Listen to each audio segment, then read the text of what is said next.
नमस्कार.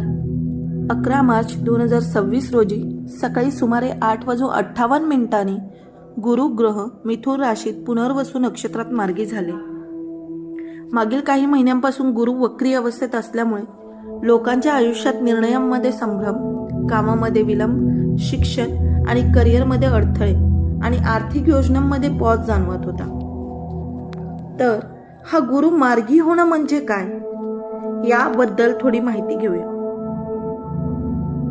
जेव्हा गुरु वक्री असतो तेव्हा त्याची ऊर्जा थोडी इंटरनल किंवा स्लो होते. म्हणजे निर्णय उशिरा होणे, प्लॅन्स डिले होणं, गायडन्स स्पष्टपणे न मिळणं असे अनुभव येतात. जेव्हा गुरु मार्गी होतो तेव्हा त्याची पॉझिटिव्ह एनर्जी पुन्हा ॲक्टिवेट होते. ज्या गोष्टी अडकल्या होत्या त्या प्रोग्रेस होऊ लागतात. विशेषतः गुरु हा ज्ञान, धर्म, नशीब, करिअर ग्रोथ, मॅरेज आणि प्रॉस्पॅरिटी यांचा कारक ग्रह आहे.